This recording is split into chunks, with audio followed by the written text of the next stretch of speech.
그러니까 커튼콜 하고 이럴 때 단원 네, 뒤에서 단원들이 반응이 다른 거죠. 막 환호성을 지르면서 박수를 치고 막 마치 기립박수 할 듯 네, 막 뭐 발을 구르고 발 구르고 활 두드리고 네. 악기 두드리고 이러면서 거의 저 청중들 못지않은 열광적인 반응으로 환호를 해주더라고요. 네. 안녕하세요. 네, 저번에 저희가 세 분의 베를린 필의 위대한 지휘자신 카란 그리고 아바도 레틀 지휘자에 대해서 했는데 예. 오늘은 또 뭐를 해볼까요? 뭐 뻔하지 않겠습니까? 바로 현 상임 지휘자인 끼릴 페트렌코에 대해서 네. 이야기를 좀 해보도록. 끼릴이군요. 끼릴. 끼릴. 예. 그게 러시아 이름이니까요. 근데 이 끼릴 페트렌코 참 지난 2015년 네. 이 초여름이었던 걸로 기억하는데요. 그때 이제 베를린 필하모닉이 전격적으로 새 상임지휘자로 투표 끝에 끼릴 페트렌코가 선출됐다라고 발표가 났을 때 저도 굉장히 놀랐습니다. 그리고 놀라긴 했지만 그 베를린 필하모닉 단원들이 워낙 페트렌코를 좋아하기 때문에 네. 그 이전에도 뭐 가능한 선택이구나 라는 건 느꼈지만 사실 당시에 대부분의 특히 이제 독일어권 밖의 음악 애호가들은 끼릴 페트렌코가 누구야? 이렇게 얘기하는 지휘자, 이 음악 애호가들이 상당히 많았고 우리나라의 경우에도 그랬었죠. 네, 제가 그냥 저도 자세히는 몰랐지만 그냥 디지털 콘서트를 항상 이제 팔로우하면서 그렇죠. 보니까 거기서 지휘를 한번 했었잖아요, 객관적으로. 그렇죠.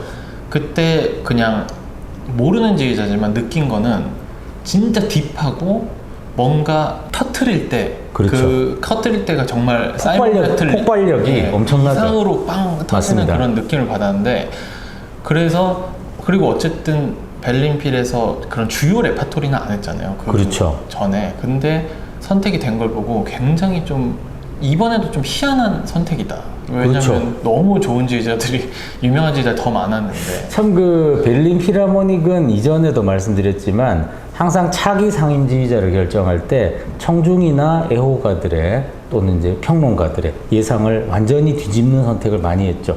아바도 레틀 그 누구도 그 당시에는 베를린 필하모닉이 그 사람들을 뽑을 거라고 예측한 사람은 많지 않았습니다.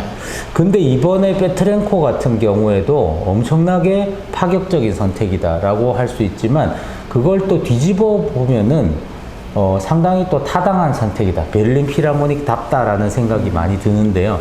이 사실 이제 2015년 이제 그 사이먼 레틀이 지난 시간에도 설명드렸던 것 같이 나는 2018년 이후에 재계약을 하지 않겠다. 나는 물러나겠다라고 선언을 한 이후에 이제 지휘자 선출하는 투표에 이 막이 올랐습니다. 언제나처럼 그렇죠. 그냥 다 맞습니다. 열어놓고 바로 그냥 시작이죠. 네. 모두가 투표 후보인 거죠. 네. 그래가지고 이제 마지막까지 경합했던 후보가 바로 현재 뭐 독일어권 지휘계에서는 황제와 같은 사람이죠. 크리스티안 틸레만 그리고 신예로서 라티비아 태생으로 정말 전 세계에 돌풍을 일으키고 있는 안드리스 넬손스 두 사람이 어떻게 보면 전통적인 독일 예술계와 완전히 최신 트렌드를 반영하는 두 세력 간의 싸움이었다라고 볼 수가 있겠습니다. 근데 처음 투표를 했을 때 완전히 반으로 갈린 거죠. 그래가지고 전혀 결론이 나지 않았습니다. 네. 그래서 당연히 이제 후보군들 중에 이제 다른 좀 적게 선택된 사람들은 일단은 제외하고 네. 이제 마지막 최종에 남은 사람들을 가지고 이제 2차 투표 들어갔는데 거기서도 결론이 안 났습니다. 딱 반으로 나뉘어진 거죠. 그러니까 뭐 6대4나 7대4로 이제 조금 의견이 맞춰져야 되는데 그렇죠. 너무 5대5로 팽팽한 네, 거죠. 너무 팽팽하고 양쪽의 이견이 좁혀지지 않았던 거죠. 그래가지고 이런 상태로면은 정말 2018년 레틀 임기가 끝날 때까지 투표해도 결론이 안 날 수 있는 평행선을 달리고 있었는데 네. 이제 어떻게 할 거냐. 계속 우리가 그 당시 베를린 필하모닉은 앞으로 2년 동안 끊임없이 투표하면서 우리가 토론을 하겠다라고 했는데 그것보다 훨씬 일찍 결론이 났습니다. 틸레만과 넬손스를 빼고는 가장 많은 표를 얻었던 3위라고 볼 수 있었던 이 페트렌코가 결국은 양쪽 팀의 지지를 다 얻어가지고 이 상임 지휘자로 선출이 된 거죠. 아, 그러니까 페트렌코는 1순위가 아닌 2순위인데 양쪽 진영에서 다 2순위로 뽑는. 그렇죠. 네. 그렇기 때문에 어떻게 보면 아바도나 레틀도 비슷한 과정이었다라고 볼 수 있겠지만 페트렌코 역시 누구나 그래도 이 틸레만을 지지하는 쪽이든 그 넬손스를 지휘하는 쪽이든 전부 페트렌코는 인정하고 있었다는 게 되기 때문에 어떻게 보면 진정한 1등이었다라고 볼 수도 있는 네. 거죠. 결국은 이제 페트렌코가 그러면은 과연 어떻게 이 베를린 필하모닉은 페트렌코를 이렇게 높이 평가하고 있었을까라는 거를 말씀을 드리기 위해서 페트렌코라는 음악가가 어떤 인생의 궤적을 네, 걸어왔고 어떤 배경을 가지고 그렇죠. 있는지. 그리고 또 예술적인 커리어는 어땠던가 하는 걸 좀 살펴볼 필요가 있을 것 같습니다. 제가 페트렌코를 처음 지휘하는 걸 봤을 때가 2006년이었나 그랬는데요. 페트렌코의 베를린 필하모닉 데뷔 연주회였습니다. 라흐마니노프로 했었는데 뭐 당연히 잘했습니다. 네. 잘했는데 그 당시 이제 페트렌코는 베를린의 코미쇼 오퍼의 음악 감독으로 있었는데 뭐 잘하긴 잘했는데 제가 생각할 때는 아니 뭐 베를린 필하모닉이면 이 정도 다 하지 않나 네. 이렇게 생각을 했는데 웬걸 끝나고 나서 물론 청중들이 열광하는 거는 당연했지만 단원들이 뒤쪽에서 엄청나게 열광을 하더라고요. 네. 그래가지고 제가 끝나고 나서 단원에게 이제 물어봤습니다. 네.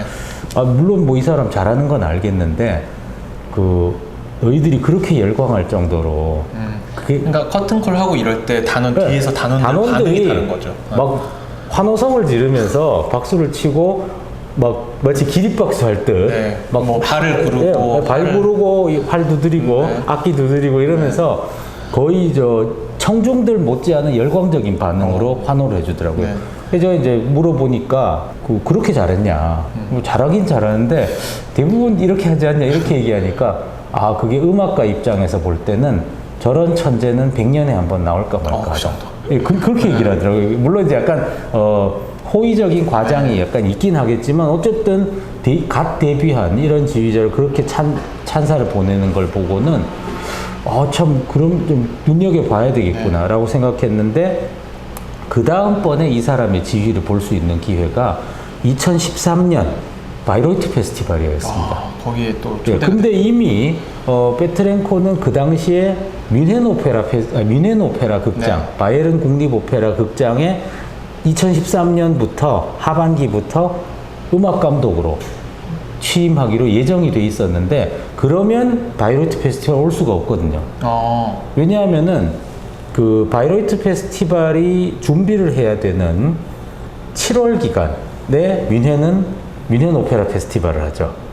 그렇기 때문에 옛날에 주빈 메타가 그렇게 바그너를 잘하고 그랬을 때도 바이로이트에 가지 못했던 이유가 바로 뮌헨 오페라 극장의 상임지휘자였기 때문이었거든요. 네. 그래서 그랬는데도 파격적으로 뮌헨 오페라 극장 쪽에서 그럼 너 천천히 와도 되니까 저기 바이로이트 페스티벌 하고 와. 왜냐하면 2013년에 그 니벨룽의 반지 뉴 프로덕션의 그때가 바그너 탄생 200주년이었거든요. 네. 그렇기 때문에 새로운 프로덕션의 첫 해기 때문에 이거는 이미 5월부터 그 개별 연습에 들어가고 이미 6월에 와 있어야 되거든요, 지휘자가. 그렇기 때문에 석 달을 이 바이로이트 페스티벌에 바쳐야 되기 때문에 뮌헨 오페라 페스티벌 그거 끝나자마자 뮌헨 오페라 극장에 가야 되는데 이거 사실은 시간이 안 되는데 네. 그거를 양쪽 극장에서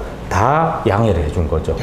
그 정도로 이 페트렌코라는 지휘자에 대해서 독일어권의 신뢰가 대단했다는 겁니다. 네. 그래서 사실 페트렌코는 이제 러시아 태생이죠. 지금도 러시아 국적을 가지고 있고 유대계 혈통을 네. 가지고 있는데 사실 우리가 러시아 지휘자라고는 하지만 그건 국적일 따름이고 러시아에서는 이 사람을 잘 몰랐습니다. 네. 왜냐하면은 이 사람이 10대 때 바이올리니스트인 아버지를 따라서 오스트리아로 이민을 온 거죠.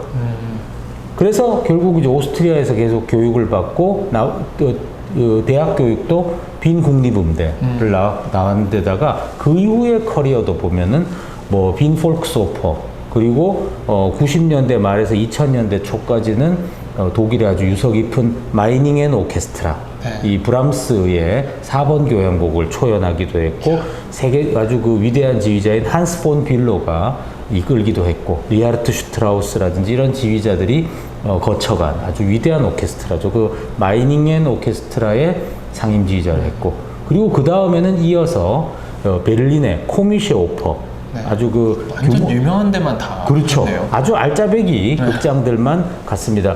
이 코미시 오퍼에서 정말 절대적인 지지를 얻었죠. 너무 잘해서. 그래서 이제 그때 베를린 필에도 데뷔하고 네. 이렇게 했는데 코미시 오퍼 임기가 끝나기 전에 아주 놀라운 소식이 전해졌습니다. 독일어권에서는 가장 크고 가장 중요한 극장인 뮌헨의 바이에른 국립오페라 극장의 음악 감독으로 네. 내정이 됐다. 이거는 정말 대단한 거죠. 그러니까 큰 이슈가. 그렇죠. 오케스트라 쪽에서 베를린 필의 상임이 되는 거와 맞먹는 일이기 때문에 오페라 쪽에서는 그렇죠. 이 뮌헨 오페라 극장의 중요성은 네. 뭐 이 독일어권에서 퀸 국립 오페라 등과 함께 네. 가장 중요한 극장입니다. 그렇기 때문에 여기에 음악 감독이 되는 거는 정말 굉장히 중요한 일이죠. 네.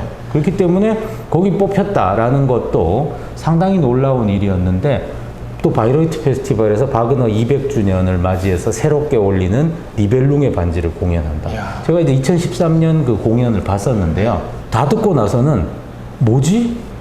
이 흥겨움은 그러니까 제가 지금까지 들어본 모든 반지 연주 중에서 가장 리드미컬했습니다.